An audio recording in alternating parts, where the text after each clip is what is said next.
Boa tarde a você, telespectador da TV Brasília. Está entrando no ar o programa Tribuna Livre. E hoje nós vamos começar entrevistando aqui um grande amigo, nosso companheiro Tiago Jaju, subsecretário, ou aliás, secretário adjunto do Trabalho, não é isso? Isso mesmo. E empreendedorismo, né? Exatamente. Seja muito bem-vindo, viu, Tiago? Muito obrigado, amigo Raimundo. Muito obrigado. E aí, o governo está com muitas dificuldades, né, ainda decorrente, né, de um governo anterior que deixou tudo desmantelado, né? Mas vocês têm feito um trabalho no sentido de mudar um pouco a ideia do que seria uma secretaria de trabalho, né? Quer dizer, a secretaria de trabalho não é um posto de arrumar emprego, na verdade, né? É para criar as condições necessárias para que esse emprego seja realmente sedimentado, consolidado na cidade, né? Me diga aí, Tiago, quais são os principais projetos que vocês já estão desenvolvendo e se já tem resultados ao longo desse ano? Primeiramente, boa tarde, muito obrigado pelo convite. Boa tarde a todos os espectadores. E dizer que nós temos tentado, Raimundo, realmente mudar o viés e a forma como a secretaria é vista.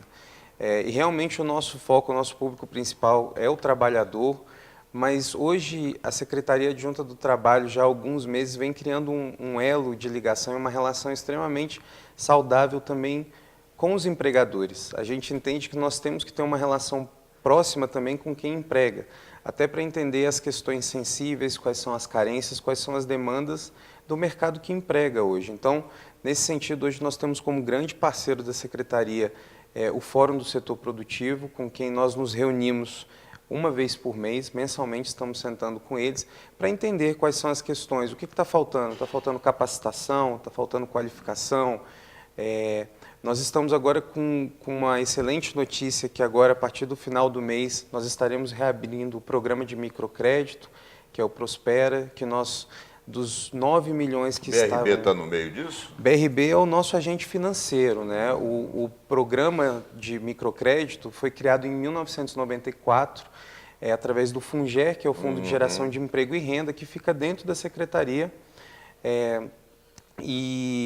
E ano passado nós tínhamos destinados ao fundo 9 milhões de reais, dos quais nós só conseguimos emprestar 3 milhões, porque o governo estava passando por dificuldades, mas em uma articulação muito boa com a Secretaria de Fazenda, nos foi liberado novamente esse valor de 9 milhões que nós poderemos estar trabalhando aí ao longo de 2016. É uma política importante, principalmente para nano e microempreendedores. Essas pessoas se valem, fazem um bom uso desse dinheiro como fluxo de capital nos seus pequenos empreendimentos. E estamos fomentando bastante as políticas de empreendedorismo na nossa cidade, como forma de criação de novos postos de trabalho, né?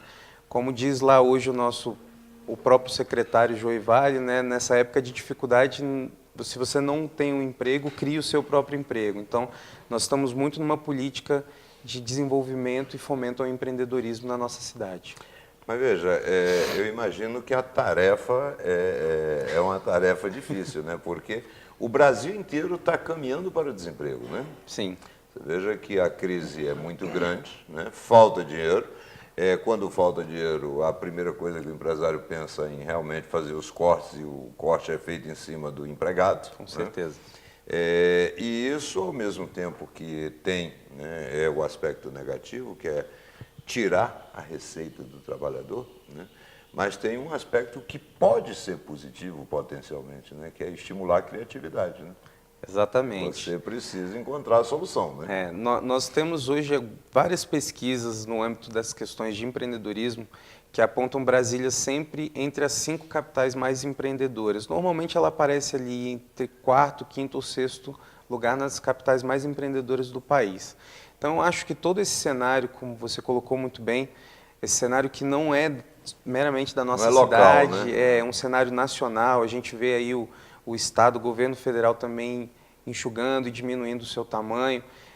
Nós temos aqui inerentemente, né, Raimundo, a questão da capital do funcionalismo público, porque nós somos a sede do Poder Federal, né? Claro. Então, mas isso hoje está mudando, esse cenário está mudando. A gente começa a pegar classes mais jovens com mais vontade, mais garra de empreender, de ter seu próprio negócio. Então, hoje, através da nossa subsecretaria lá de empreendedorismo e microcrédito, a gente apoia questões como, por exemplo, as startups, as empresas juniores, algumas modalidades inovadoras do empreendedorismo, que elas são inerentemente de pessoas mais jovens, né? São dotadas de pessoas mais jovens, e são pessoas que estão com muita vontade de empreender. Vocês então têm até o Clube do Jovem Empresário, não é isso?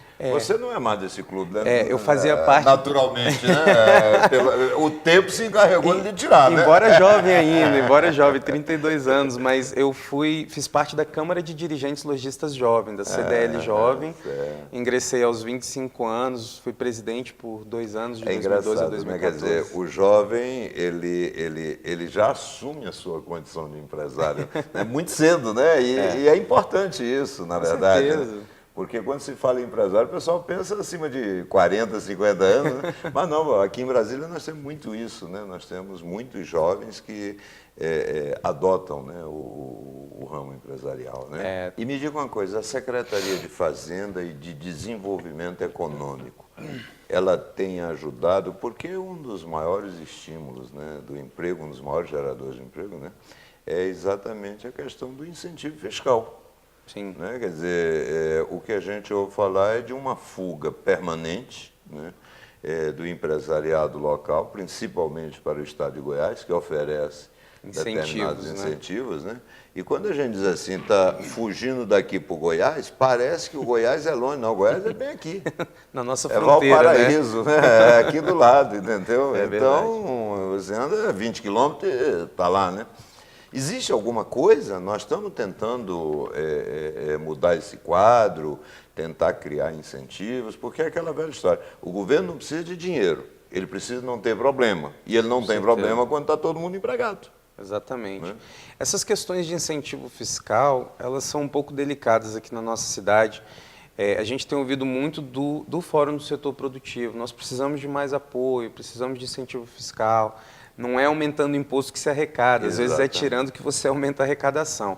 Nesse sentido, a gente está construindo, e vai acontecer muito em breve, um seminário com o Ministério Público, com os promotores do Ministério Público, para pedir a ajuda deles nesse sentido, porque muitas dessas questões, às vezes, são entendidas pelo Ministério Público como inconstitucionais. Aí o Ministério Público vai para a Justiça, judicializa a questão, paralisa tudo. Como a questão da RLE, que aconteceu recentemente, né, que é a nova modalidade de licenciamento de estabelecimentos, que o Ministério Público, que nós estamos, na verdade, tentando desburocratizar, contamos com a ajuda da Câmara Legislativa para isso, e o Ministério Público entende que é inconstitucional. Então, essas questões realmente têm que ser costuradas entre Secretaria de Desenvolvimento Econômico, Secretaria de Fazenda, mas a gente precisa muito hoje da ajuda e do entendimento do Ministério Público como um aliado nesse sentido, porque senão a gente perde essa, eu não diria guerra, mas essa batalha aí para Goiás, porque Goiás hoje se tornou um grande polo incentivador,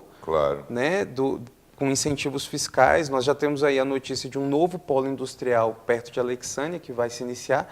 Depois vai concorrer diretamente aqui, né? Alexânia, 80 quilômetros. Exatamente. Nós já temos o DAIA ali em Anápolis, que é enorme, e hoje a gente não consegue trazer outros segmentos, algumas indústrias. Brasília realmente não tem uma vocação para indústrias de grande porte, mas a gente poderia ter aqui indústrias de médio porte se a gente tivesse esse tipo de incentivo. Nós vamos ter ousadia, até porque o Ministério Público está cumprindo o seu papel. Com ele é certeza. o fiscal da lei. Né? Agora, alguém precisa, num seminário, numa conversa, explicar, olha, fiscalizar a lei não significa você engessar o Estado. Né? Eu me lembro bem que nós tínhamos uma grande discussão, na época que eu fui até secretário, em que o Ministério Público era radicalmente contra esse negócio de venda de lote de condomínio, essas coisas todas. Que, por sinal, se a gente vender tudo aí, está resolvido o problema financeiro. Né? Exatamente. Então, o que acontece? Nós fomos conversar com o Ministério Público, bastaram 3 meses de conversa. E resolveu. Resolvemos, assinamos um TAC, regularizamos os primeiros 18 condomínios. Nossa, que aí depois bacana. o processo foi paralisado por questão mais de ordem política, não tinha nada a ver com a questão legal, né? Mas, enfim, o que significa dizer que o MP está sempre aberto, né, a ouvir. Agora, você precisa convencê-lo. Né? Sim. Tem que ter argumento para isso, né? Mais do que justo. E nós vamos buscar esse caminho aí. Eu acredito realmente, Brasília tem algumas vocações, Raimundo, que elas estão começando a despertar e ter uma ascensão muito rápida. Por exemplo, uma das coisas nas quais a gente tem que ter um olho de carinho é na questão do parque tecnológico. Brasília hoje tem uma questão de desenvolvimento, de inovação e tecnologia.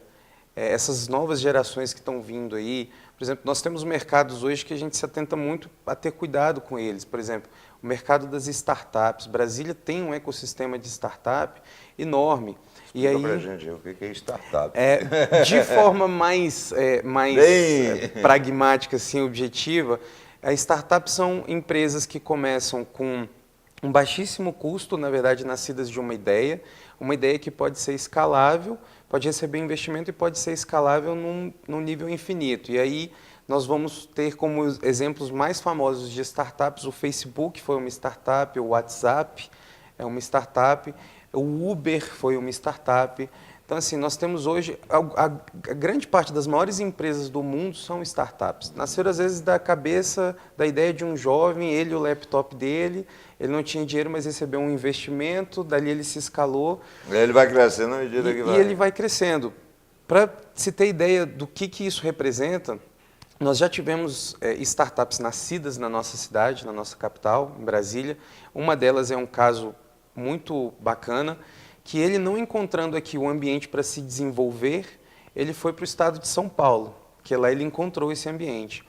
No início de 2015, essa empresa foi comprada por uma empresa dos Estados Unidos, da Califórnia, por 70 milhões de dólares. Eles investiram 70 milhões de dólares na empresa e a empresa continuou em São Paulo. E hoje ela emprega algumas dezenas de pessoas. E nós poderíamos ter esse tipo de empresa aqui. Nós estamos trazendo para Brasília, ano que vem, em 2017, o maior festival de tecnologia do mundo que nós conseguimos captar, que é a Campus Party. Vai ser um grande evento que já acontece em São Paulo, acontece em Recife, e agora a terceira edição vai acontecer em Brasília. E eu acho que essa vocação tem que ser tratada com mais carinho, essa vocação que Brasília tem. Então você já está convocado para voltar ao programa para a gente falar, entendeu?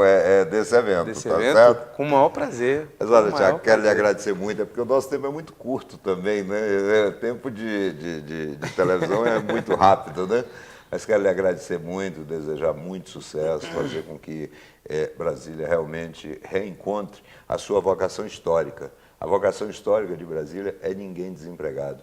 Muito obrigado. Queria agradecer muito o convite, voltarei quantas vezes for convidado e agradecer sempre o carinho e a amizade desse professor que você tem sido. Obrigado. Tribuna Livre volta já já.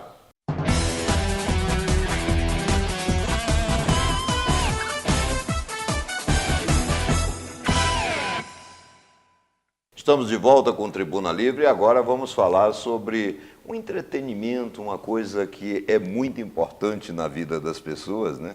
Que é o dominó. O brasileiro gosta de jogar dominó, né? E para falar sobre um projeto que nós já temos aqui na cidade, né? Nós temos o privilégio, né, de receber aqui o Wilton Bica, coordenador geral do Dominó, né? E o Luiz Roberto, que é um dos coordenadores do projeto, né? Sejam muito bem-vindos ao Tribuna Livre, viu? Agradecemos, uma boa tarde a todos, em especial um abraço à grande família Dominó. Agradecemos por essa oportunidade de estar divulgando o que é o nosso projeto, o que é o Projeto Dominó. O Projeto Dominó, nesse mês, completa 15 anos de existência, né? Dando o entretenimento, dando qualidade de vida, enfim, né? Trazendo esse jogo que é tão agradável, né? Para recuperar algumas pessoas que se prendem dentro de casa, no caso dos idosos, né? Trazer algumas pessoas para uma atividade de coordenação ou de ajuda, já evita de estar na rua. Então, é um projeto que tem dado muito certo. E vocês fazem o quê? Vocês promovem campeonatos? Existe a competição? Os campeonatos são em todas as cidades? Como é que é isso? Sim, anualmente nós fazemos o ranking brasiliense de dominó. Fazemos o ranking brasiliense de dominó. E, geralmente, as competições ela têm uma rotatividade dentro das cidades, né? Vez na cidade do Gama, vez na cidade de Taguatinga, especialmente aonde temos as associações, né? Nós temos um projeto com 24 coordenações, são 7 associações dentro desse projeto e a gente tem um número superior a 240 coordenadores. Né? 240 coordenadores. Então, as nossas competições, elas são muito famosas a nível de DF e somos muito requisitados, né, para as escolas públicas, escolas particulares, né? E até mesmo, como foi dito, já fizemos... Nas escolas vocês levam o quê? Demonstrações ou levam os campeonatos mesmo? Nós levamos o projeto em si, com toda a nossa coordenação, porque é importante esse elo de ligação do jovem com o adulto ou com o idoso, e promovemos um jogo de dominó a nível de torneio, né? Com toda a estrutura, com mesa, com som, com dominó de ponta, né? E com uma coordenação atenta. Quer dizer, você desperta no jovem, então, a ideia do dominó, a compreensão, né? A compreensão, né? O raciocínio lógico, né? E deixando bem claro que o jogo de dominó é um jogo que não gera vício, ele é prazeroso. Né? Levamos para as escolas, temos uma aceitação muito grande, né? O nosso calendário geralmente a gente faz no ano anterior. E para esse ano de 2016, praticamente já estamos com o calendário tomado. Quando você quiser levar assim, a título de exibição, eu, assim, com a modéstia que me caracteriza, né, eu formo uma dupla com o André, sabe? E assim, a gente é quase imbatível, viu? Se quiser, pode me chamar que eu vou, viu, com o André, né? Aliás, você aqui nos bastidores me disse que o André não é lá essas coisas, né? Mas considerando a gente tem que ser um forte e um fraco, né? Que essa dupla, a gente já tem lá tem um Tanaka. Para encarar vocês, 88 anos. Assim, em razão da idade, eu vou bater devagar. 88 anos, pode ser que ainda alguma coisa. Aí você, Luiz, você perdeu a língua aqui, que não fala nada? Eu faço parte de uma associação de dominó, né, Asbrad, Associação Brasileira de Dominó, e a gente está junto aqui no Projeto Dominó, com o Hilton aqui, né? E o nosso dominó deixou de ser um jogo de aposentado, né? Um jogo de sinceridade. Todos nós, os amigos do dominó, respeitam demais, tem muita consideração. Gera uma relação, uma interação Isso, de amizade, anos, né? De carinho, né? Então é isso aí, a gente... E me diga uma coisa, quem tiver interesse, né? Como é que faz para entrar em contato com vocês? Olha, nós temos o site www.projetodominó.com.br. Peraí, devagar, peraí. www.projetodominó.com.br. Projeto Dominó, tudo junto. Tudo junto. www.projetodominó.com.br. Próximo domingo, dia 6 de março, estaremos comemorando os 15 anos do Projeto Dominó em uma competição muito grande na unidade do SESC da cidade do Gama. Lá no Gama, né? A partir das 10 horas, aqueles que quiserem... Vai de 10 da manhã até que horas? Até as 4. Até às 16 horas, até 16 né? horas. E para finalizar, vocês têm algum tipo de ajuda em termos de custo, essas coisas? Patrocínio? Essa foi a grande problemática do nosso projeto, né? Hoje a gente temos um projeto e a gente tem em execução algo em torno de 12%. O projeto Dominó não é só o jogo de dominó em si. Né? O projeto Dominó, ele abrange outras áreas no campo social, né? Na terceira idade, enfim. É um projeto grande para ser explorado e que nós temos essa deficiência, a questão financeira, né? O projeto não recebe ajuda, e o suporte do projeto está dentro da taxa de inscrição, aquilo que a gente arrecada no dia das competições. Deixando claro que a nossa competição... Mas não tem nenhum empresário aí rico que queira ajudar e que goste do dominó, né? tem isso. Já tivemos. Né? Vamos ser justos, nós tivemos um empresário por nome de George Starks, que nos ajudou bastante, mas são coisas que acontecem no período de eleição. No período de eleição, então a gente tem uma procura muito, muito vasta. Né? Mas passa isso, a gente fica à míngua, mas, como se diz, a vontade supera. Né? Claro, a vontade claro, supera. claro. Né? Nós temos um projeto de 15 anos, provavelmente ele não vai acabar do dia para a noite. É um projeto que já está eternizado, vai continuar, é por isso que a gente está dentro das escolas, a gente está trazendo as famílias, são filhos que participam e ajudam, para futuramente, quando na falta, alguém assumir. Tá certo. Quero agradecer muito a você, viu, Hilton Bica, quero agradecer o Luiz, né? E acho que essa questão do dominó realmente ela propicia que as pessoas estejam mais juntas, né? Quer dizer, na verdade, o dominó termina servindo até de motivo para a gente estar junto, estar conversando, né? Aquelas relações humanas tão calorosas, né? Quero agradecer então, viu, Luiz, agradecer a você também, o Hilton. E o Tribuna Livre volta já já.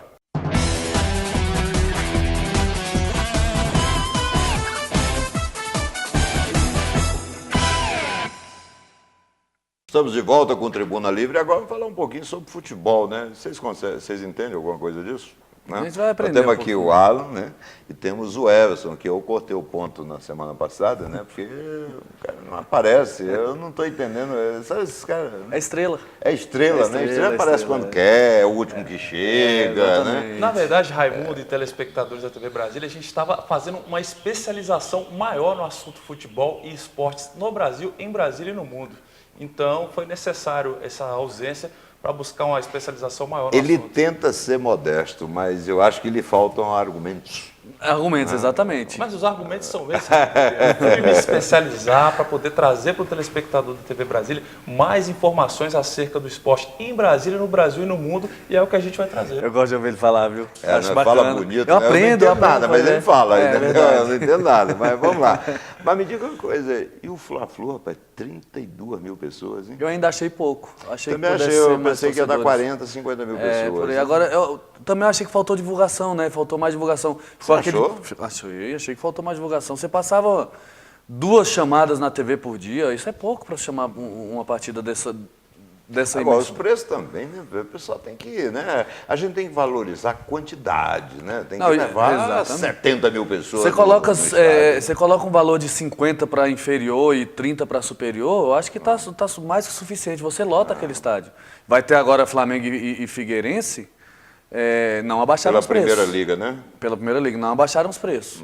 E assim, E não tem é de uma rivalidade, torcida só. né? De uma Exatamente. torcida só, quer É dizer, de uma não tem torcida só. rivalidade, né? Outro fator, né, Raimundo, que também deve ter influenciado nessa ausência de público, a desconfiança tanto da torcida do Flamengo e do Fluminense em relação aos últimos jogos, né? É. A gente lembra que no ano passado o Flamengo jogou contra o Coritiba, foram quase 70 mil pessoas. A cidade toda estava Exatamente. quase toda lá, Em né? busca da 7ª vitória consecutiva, o Flamengo quebraria um recorde de vitórias seguidas Ele e aí levou uma acabou piaba sendo frustrado com a derrota para o Coritiba. Então a torcida acho que acabou ficando Aí um no pouco jogo desconfiada. seguinte contra a Ponte Preta, eu acho que teve até prejuízo, né? Trazer. Na verdade, as contas ficaram, de acordo com o que nós apuramos aí, as contas ficaram balanceadas. Não teve prejuízo, mas também não teve lucro.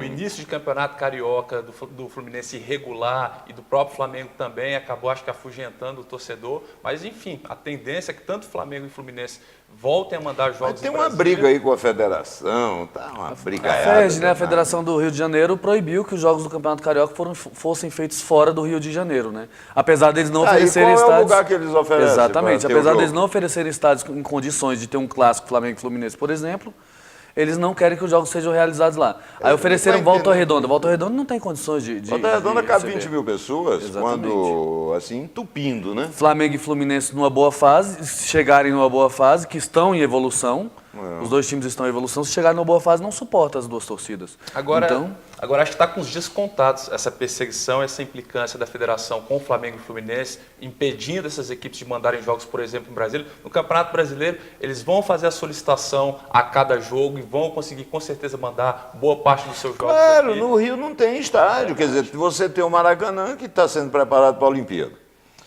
Aliás, o Maracanã que foi construído para a Copa de 2014 já está sendo reformado para as Olimpíadas, Reformar o quê? Se o estádio é novo, né? o estádio é zero, né? Não tem E condições o do de- Botafogo, né? O Newton Santos, né?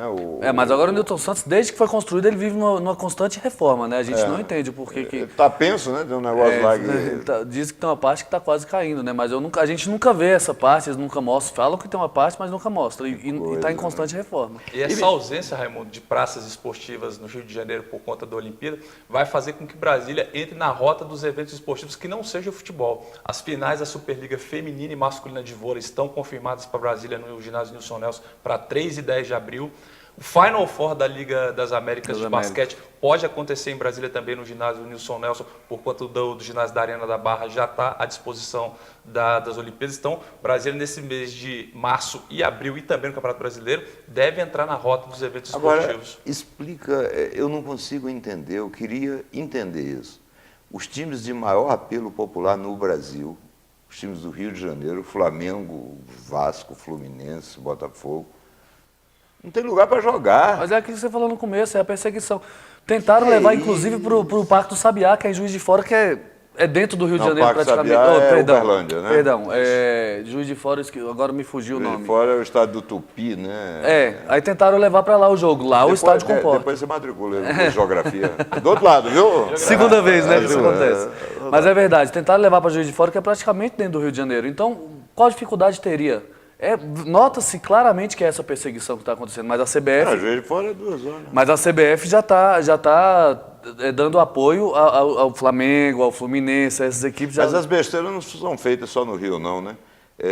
O Brasiliense e o Gama. Afinal, vai ser aonde? No Abadião? É hoje. É hoje, daqui 3 horas, né? Tá Clássico marcado para 16 Candango, horas. em Onde é que princípio vai ser? marcado para o estádio Abadião, um estádio com 4.000 pessoas de capacidade, mas que só vão ser liberados 1.800 Tá aí, você não lugares. consegue separar as torcidas? Né? Já tem o laudo, já tem os laudos liberados dos órgãos de segurança para 1.800 torcedores, sendo 10% destinado à torcida do Gama, que é o time visitante, né? Então 180 mais 1.620 aí para a torcida do Brasiliense.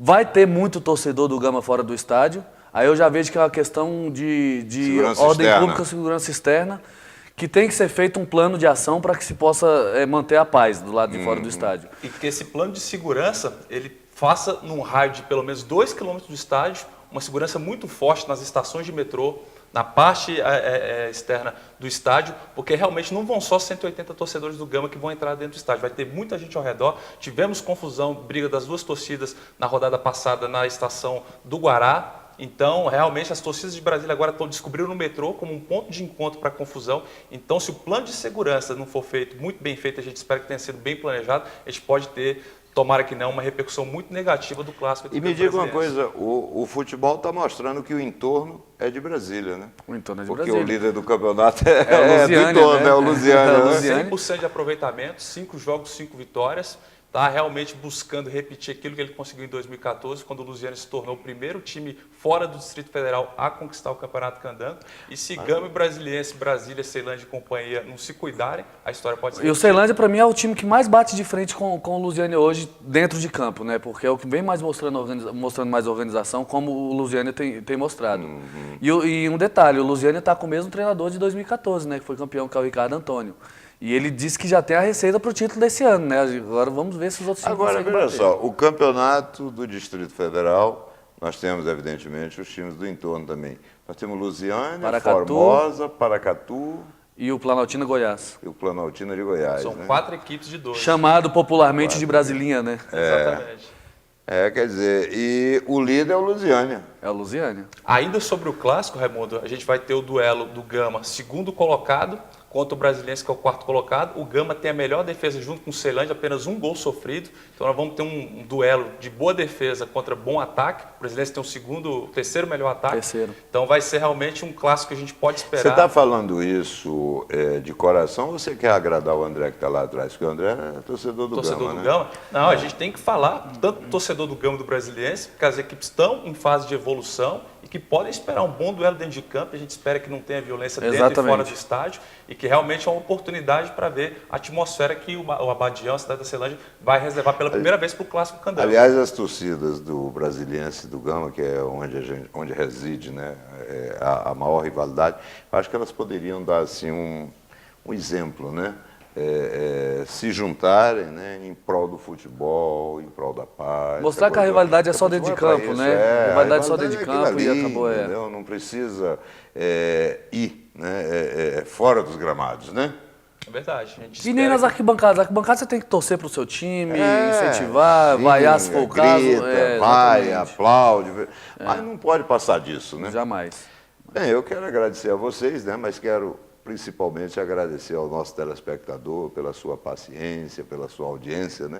E se Deus quiser, semana que vem, né, nós estaremos de volta no próximo sábado, né? Se o Everson não arrumar nada melhor para fazer, né? Porque Não, ele sempre Estaremos tem. de volta. Sempre tem estará de volta, né? Everson, Tá ele- certo. Pessoal, até sábado, se Deus quiser.